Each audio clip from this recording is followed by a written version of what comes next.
Pembacaan firman 2 Petrus 2 ayat 9 dan 10.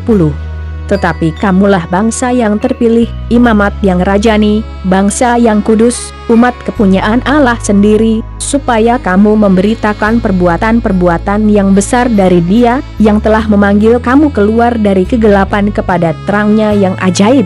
Kamu, yang dahulu bukan umat Allah, tetapi yang sekarang telah menjadi umat-Nya, yang dahulu tidak dikasihani tetapi yang sekarang telah beroleh belas kasihan. Apa yang harus dilakukan supaya panggilan dan pilihan Allah tidak hilang? 1. Menyangkal diri. 2. Memikul salib.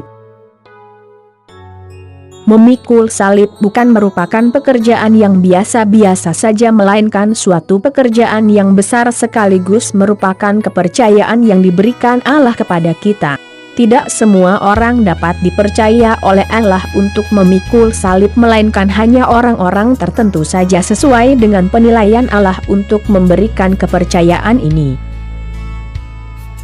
Orang-orang Farisi dan ahli Taurat, kalau kita melihat mereka memberi diri mereka sepanjang hari tanpa ada pekerjaan lain untuk menyelidiki Taurat Tuhan, dan bahkan kita juga dapat menjumpai di Yerusalem ada orang-orang yang dengan sukarela memberi diri mereka untuk memikul salib.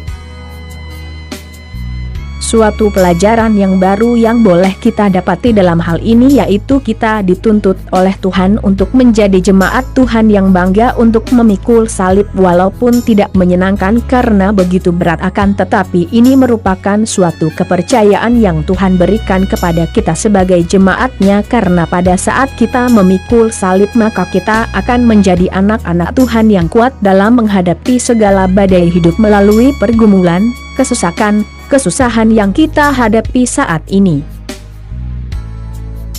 Matius 11 ayat 29 dan 30 mengatakan, "Pikulah kuk yang kupasang dan belajarlah padaku, karena aku lemah lembut dan rendah hati, dan jiwamu akan mendapat ketenangan. Sebab kuk yang kupasang itu enak dan bebanku pun ringan." Memikul salib Tuhan berarti kita dipercayakan oleh Tuhan, dan dengan memikul salib membuat kita tenang. Memikul salib bukan sama seperti jalan tol yang kita lewati dengan nyaman dan tiada hambatan, akan tetapi pada saat kita memikul salib di sana ada tangisan dan tetesan air mata.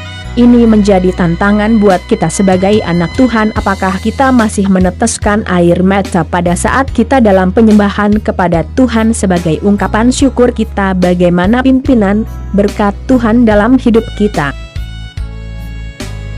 Roma 8 ayat 35 hingga 37 menegaskan bahwa Tuhan menghendaki kita untuk menjadi orang-orang yang menang, bukan kalah, sama seperti Sadrak, Mesak dan Abednego yang tampil sebagai pemenang walaupun melawan perintah Nebukadnezar. Kita telah dipersiapkan Tuhan untuk menjadi umat yang lebih dari pemenang, sehingga pada saat kita memikul salib melewati penderitaan itu sebenarnya merupakan suatu kesuksesan yang tertunda. Yohanes 6 ayat 27 hingga 29 menekankan hal bekerja. Bekerja dalam pekerjaan Tuhan itu identik dengan memikul salib. Kita harus memberi diri kita untuk pekerjaan Tuhan sesuai dengan kemampuan yang kita miliki. Sama dengan Yohanes 5 ayat 17, Yohanes 6 ayat 27 dan Yohanes 10 ayat 10 menekankan bagaimana Tuhan meminta kita untuk bekerja, terlebih bekerja untuk Tuhan. Jangan kita kehilangan kesempatan untuk melakukan pekerjaan Tuhan. Pikulah kuk yang dipercayakan oleh Tuhan kepada kita, karena hal ini untuk kemuliaan Tuhan. Tuhan tahu kerih lelah kita, akan tetapi Tuhan akan mengembalikan semuanya itu. Akhirnya tetap semangat, bekerjalah terus sampai Tuhan datang untuk kedua kalinya dengan penuh sukacita. Tuhan Yesus memberkati. Terima kasih. Jangan lupa subscribe ya. Yesus memberkati kita.